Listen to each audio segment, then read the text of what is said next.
Hello, welcome po. Sa bidyong ito, tutulungan ko po kayo kung paano makikilala natin ang Panginoong Hesukristo. Hello, isa pong magandang araw sa inyo. Sa totoong buhay po, ako po isang lingkod ng Panginoong Hesukristo. At nandito ako upang sabihin ko sa inyo kung anong sinasabi ng Panginoon sa akin. Sabi po ng Panginoon, ay bigyan ko po ng isang babala ang buong mundo.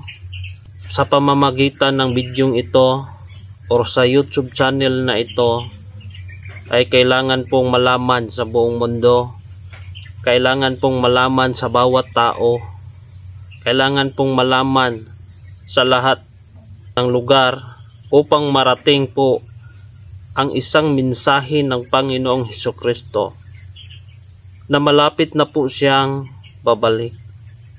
At ang mundong ito ay malapit na pong magwakas. Iyon po ang sabi ng Panginoong Hesukristo. Kaya binigyan tayo ng babala ng Panginoon. Dahil ayaw niya na mayroong tao na hindi maliligtas. Sapagkat mahal po ng Panginoong Hesukristo ang bawat isa sa atin.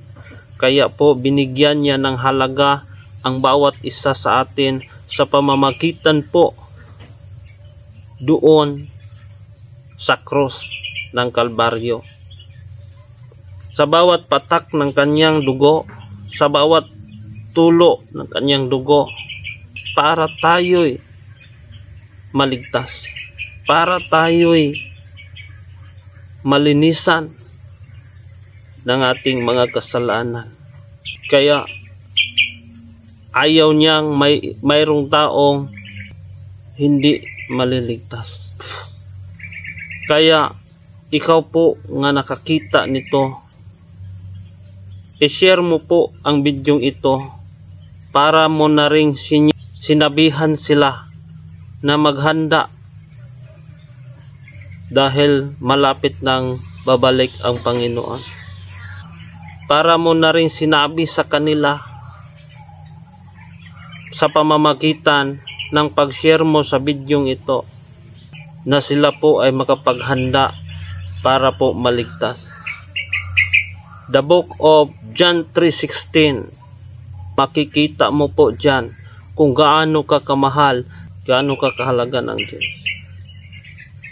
Kaya ang buong mundo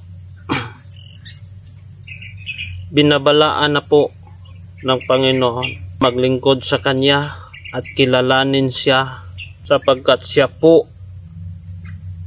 ang Diyos na buhay.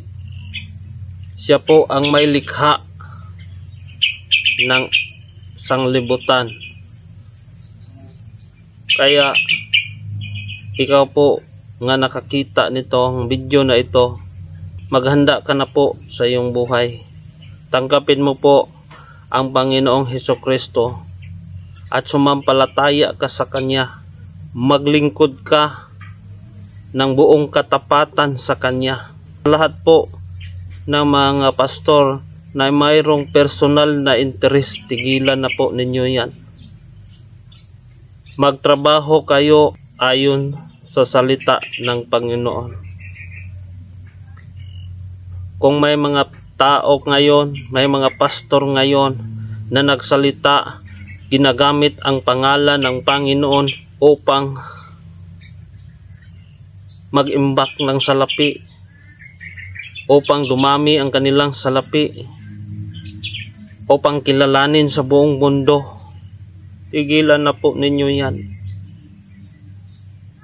Hindi natutuwa ang Panginoon na ginagamit ninyo ang pangalan niya sa sarili ninyong kapakanan. Maawa kayo sa mga tao. Mahal yan ng Panginoon. Ngunit niloloko ninyo dahil sa sarili ninyong interes. Tandaan ninyo, binabalaan kayo ng Panginoon dahil malapit na siyang babalik. Gagawin natin ang tunay na kautusan ng Panginoon, ang tunay na inuutos ng Panginoon, lalo ng tao ay hikayatin natin upang maglingkod ng buong katapatan sa Panginoon. Hindi para sa personal nating interest. Maraming pastor na nasisira dahil sa mga pastor na walang hiya, na ginagamit nila ang pangalan ng Panginoon upang magkapira, upang kilalanin sa buong mundo. Ngunit sa kahuli-hulihan ay nililigaw nila ang mga tao. Hindi po ganyan ang Panginoong Hesus.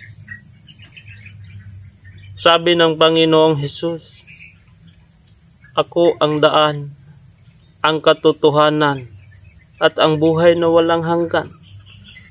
Kung sino mang sumampalataya sa akin, kahit siya'y mamamatay, siya'y mabuhay."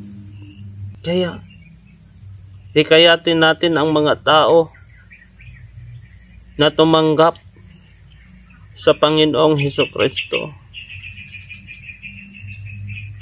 Dahil yan ang utos ng Panginoon sa ating mga pastor. Lahat ng mga tao, sino ka man, saan ka man, anumang kalagayan mo, nasa kulungan ka man, o malaya ka man, may sakit karamdaman ka man o wala, sa oras na ito ay iyong pag-isipan at iyong paghandaan ang iyong buhay at ang salita ng Panginoon. Sa oras na ito ay oras na po para maglingkod sa Kanya ng buong katapatan. Mga kapatid, ito po ay isang babala ng ating Panginoon. Dahil ayaw niya na bawat tao ay hindi maligtas. Dahil mahal tayo ng Diyos. Sa bawat dugo na pumatak, sa bawat dugo na tumutulo sa katawan ng Panginoong Hesukristo, yung dugo na yon ay siyang naglilinis sa ating mga kasalanan. Gaano man kalaki ang ating mga kasalanan, sa dugo ng Panginoong Hesukristo ay tayo po ay pinapatawad ng ating Panginoon. Doon sa dugo ni Hesukristo may himala. Sa dugo ng Panginoong Hesus, naligtas tayo. Nilinis tayo sa ating mga kasalanan. Kaya matuto ka ring magpatawad sa iyong kapwa. Kapatid, sinasabi ko sa inyo, sa YouTube channel na ito, tuturuan po kayo kung paano mamuhay na karapat-dapat ng ating Panginoon. Tuturuan ko po kayo kung paano tanggapin. Turuan ko po kayo kung paano maglakad na kasama ang Panginoon. Tuturuan ko po kayo kung paano maglakad na karapat-dapat sa harap ng Panginoon. Tuturuan ko po kayo kung paano mamuhay na may kaligtasan at kagalakan sa paglilingkod ng ating Panginoon. Dahil ang Panginoon po ay nagmamahal sa atin at tinatawag niya tayo para maligtas. Yan po ang sabi ng Panginoon.